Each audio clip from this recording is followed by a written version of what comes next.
The only people who don't want to disclose the truth are people with something to hide. Once again, this is Live and Let Live on the Logos Radio Network. I'm Gary Johnson. We are live on Sunday, February 10th, and we are talking with the former Justice of the Washington State Supreme Court, Richard B. Sanders. He was on the State Supreme Court for 15 years, and he is now back in private practice, and he is representing a woman, Linda Jordan of Seattle, and she has been she tried to challenge the eligibility of Barack Obama to be on the ballot as a candidate for president in the state of Washington in 2012. Her lawsuit was dismissed, but what made this case particularly interesting was that she was sanctioned $13,000 by a five-judge panel of the Washington State Supreme Court. Richard Sanders has agreed to represent her in trying to get this sanction reduced. And in particular, he has done some research and found that actually the Attorney General who asked for these sanctions billed the Secretary of State $4,000, not $13,000 for this, and claimed that there was a number of hours of work that had to be done to prepare the defense for this. Richard, I wanted to ask you about this. The irony, you sort of said it yourself. If it's a really frivolous case, it should have been very easy to respond to.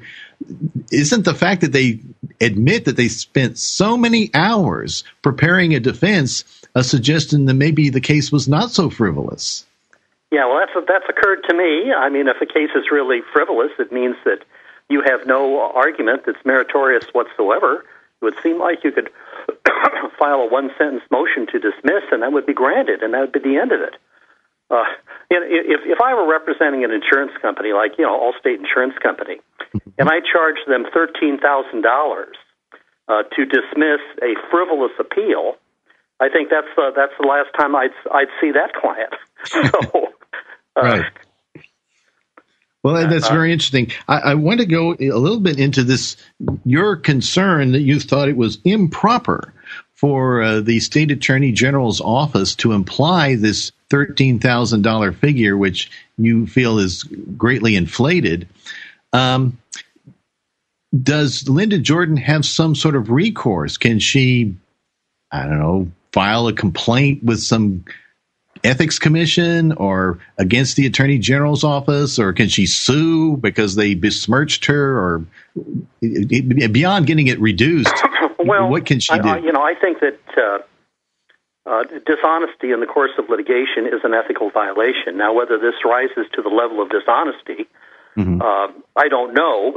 It certainly left the wrong impression, yes, because the Attorney General was talking about how the Secretary of State is entitled to have his attorney fees reimbursed on the one hand, and then the Attorney General says, my reasonable hourly rate is so-and-so, but he never tells the court or the clerk of the court that, hey, I only actually billed the client and was paid 1/3 of the amount that I'm asking for. I think that should be a problem for him. But the honest way to do this is to say, look, I charged the client $4,000, but I'm such a great lawyer that I deserve to be paid $13,000, and then let the courts do what they think is right. But that's not the way it went down. Exactly.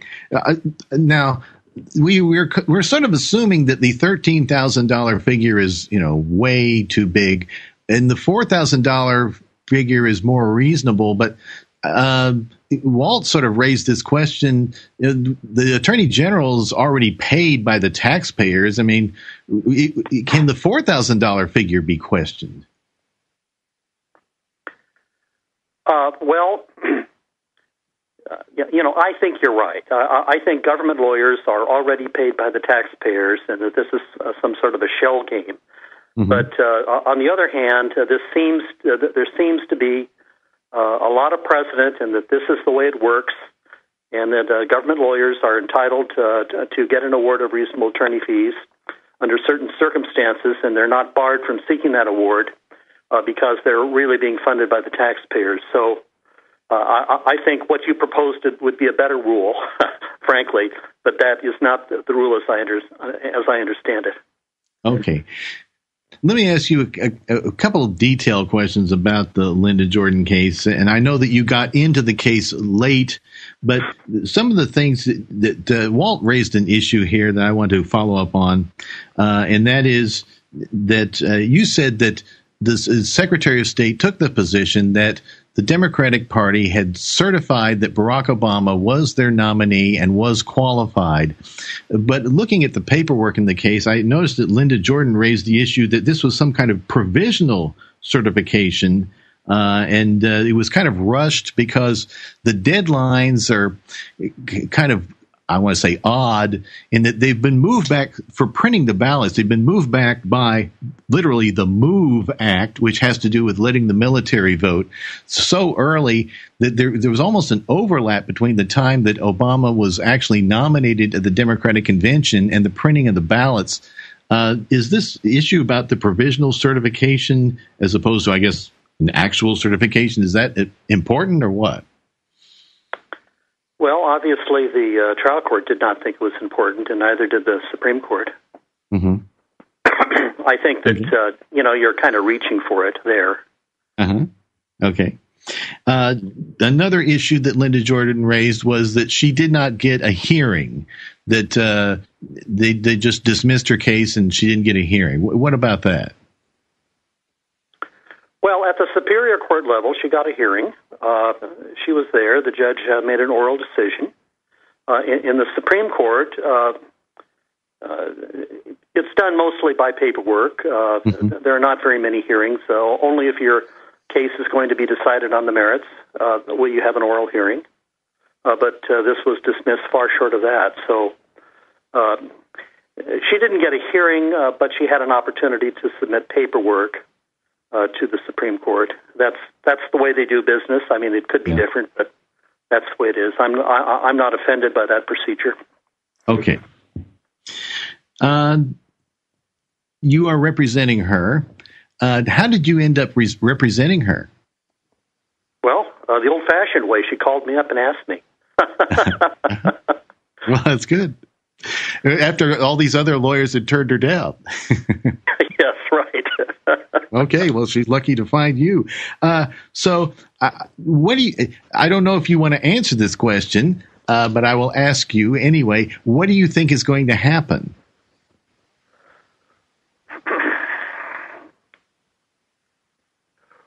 Well, if I didn't think we had a good shot, I wouldn't be wasting her money on me. Mm-hmm. I think that we have an excellent case. Mm-hmm. The irony is it was when I was in private practice, I won a pretty big case against the city of Seattle, and we were entitled to an award of reasonable attorney fees. But by the time the case got to the state Supreme Court, I was already on the court, and another lawyer was taking my place. So he submitted what had previously been my affidavit for reasonable attorney fees. And in my affidavit, I said, hey, I'm actually charging $150 an hour, but I think I'm worth $250 an hour. So then one justice on the court said, well, that's an outrage. He's only entitled to get what he actually billed the client, not what he's worth. And now we have it all turned around, don't we? We have the Attorney General representing the state saying it doesn't matter what I actually charge the client, it's what I'm worth. So I don't think the court can have it both ways. And, that's fascinating. Whatever they do, I'd like to see this in a published opinion, but it probably won't be, because if it were in a published opinion, then they'd have to apply the same rule to everybody into the future, not just really sticking it to housewives who have no legal knowledge or understanding. Exactly. Well, that's fascinating. So your one argument for what you are arguing is the precedent or in which you were directly involved. That's really quite intriguing. Right. All right. Now, Linda Jordan, she has a legal defense fund. at ObamaForgeries.com. And so if she loses at the end of the day, she has to pay this $13,000. I guess she's trying to raise the money. Yeah, that's right. I think she takes care of an elderly man, underemployed. I think her husband's a school teacher. If they get a big judgment against her, they can garnish his salary. They can attach her house, her car. They can ruin her. They can, or this is true for any private party in this kind of situation.